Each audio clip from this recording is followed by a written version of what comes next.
When Conway joined Donald Trump's campaign last summer, she was a pollster known in political circles, but she was far from a household name. As she rose to become one of Trump's most trusted advisors and then his campaign manager, Conway was a daily presence on television, defending the candidate through his controversies and becoming the target of critics herself. So who is Kellyanne Conway? I spoke with the counselor to the president in her new hometown of Washington on the afternoon before the inauguration. On her 50th birthday, Kellyanne Conway also began a new job. Now, arguably, the most powerful woman in Donald Trump's Washington. On a personal level, what are you feeling right now? First, I feel incredibly humbled to be here at this moment. I just think it's a very propitious time of change and opportunity, fresh blood. It's more than just a fresh coat of paint for America. It's really a gut renovation, if you will. The unexpected pinnacle of a career as a pollster and political advisor that began in the early 90s. History looks at our presidents very differently. In other words, even if we're not nominating a chief happiness officer here. Speaker Gingrich to say sticks and stones may break my bones. What bothers people is that there is a germ of truth in this.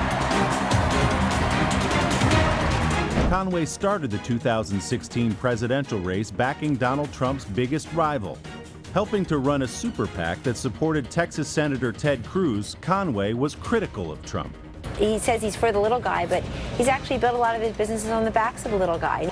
But when Cruz suspended his campaign, Conway got a phone call that changed her life and maybe American history. What did you think when he said, Kellyanne, I'd like you to join our team now? Well, no one ever really turns down Donald Trump, but when he asked me to join him, the only thing I asked of him in return was that I would have a seat at the strategy table where my elbows are rubbing up against it. Just a month after joining Trump last July, Conway was promoted to campaign manager. She's credited with helping the unpredictable candidate stay on his message. Right, stay on point, Donald, stay on point. Kellyanne, were you jumping at the TV saying, don't say what I say to you, don't say what I say to you? And often cleaning up his messes. Grab him by the He said his locker room banter. Hold on. You mean he was making it up? Hold on. Let me just explain to you as somebody who works for him. What were the moments in the campaign that gave you pause, if there were any? For example, during the Access Hollywood tape. Did you have any moments of doubt in there where you said, I don't know if I can do this? I had zero moments of doubt. But I also know the difference in this country between what offends us and what affects us. On election night, Look at all of these people. And Kellyanne. Conway became the first woman ever to manage a winning presidential campaign. Was there any part of you that was a little bit shocked on election night when you won?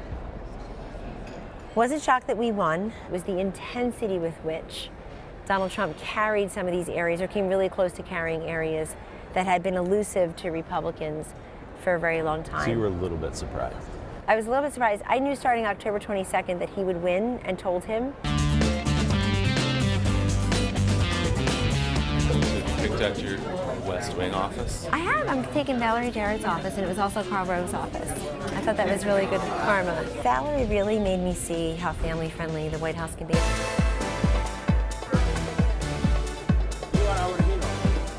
You are now a celebrity, whether you like it or not. You have people wanting to take pictures with you. I don't think of myself as a celebrity. It's nothing I ever sought. I don't have security. I don't have an entourage. But I look at it as somebody who's just blessed to be in the right place at the right time.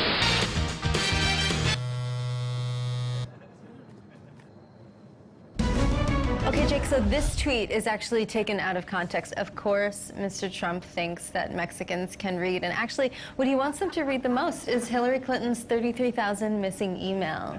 So what does your family think when they see, say, SNL do a spoof of their mother? How does the family dealing with all this change? We thought Kellyanne Conway's day off on SNL was just affectionately. You like that one? And charming. Oh, if you're going to be mocked, it may as well be that affectionately. It was adorable. My children like to stop the tape, Willie, and see, how close to form each of them was portrayed. But I think more importantly, my 12-year-old daughter recently said to me, Mom, I don't want to move to Washington, D.C. and be known as Kellyanne Conway's daughter. So I said, well, honey, why don't you go out and cure cancer, and then I'll be known as Claudia Conway's mother. The mother of 4 grew up middle class in New Jersey. Her parents divorced when she was just a baby. I was raised in a house of all women, my mother, her mother, and two of my mother's unmarried sisters, so South Jersey's version of the Golden Girls. Growing up in a household where we never had a single political conversation has really made me appreciate politics through a non-political lens, if you will. Conway worked summers packing blueberries on a South Jersey farm. But after going to college and law school in Washington, she turned to politics. Over the years, Conway has worked for prominent Republican candidates like Jack Kemp, Dan Quayle, and Newt Gingrich. But none of them could prepare her for Donald Trump, who begins his administration as a controversial president, to say the least. The polling this week, historically low compared to other presidents at this point.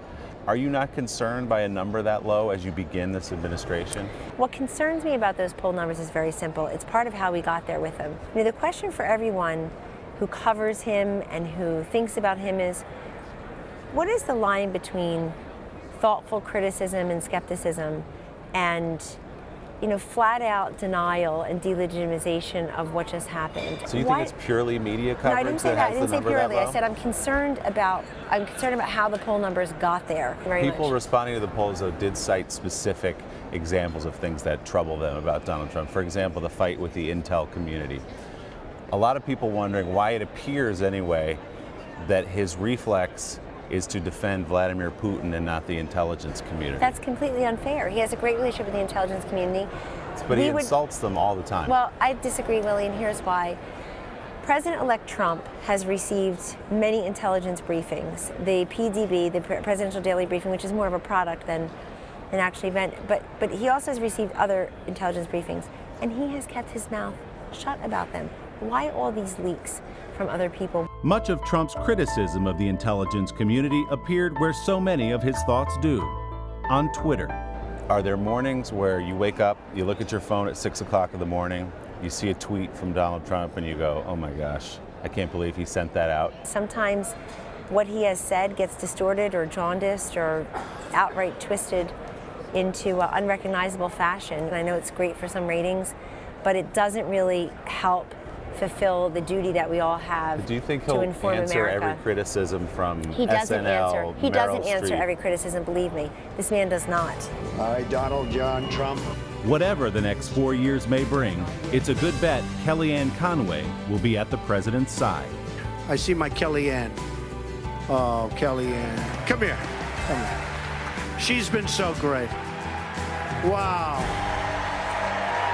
To watch more of our interview with Kellyanne Conway, including questions about President Trump's proposed border wall and the extreme vetting, as he calls it, of immigrants, check out our web extras at today.com/Sunday.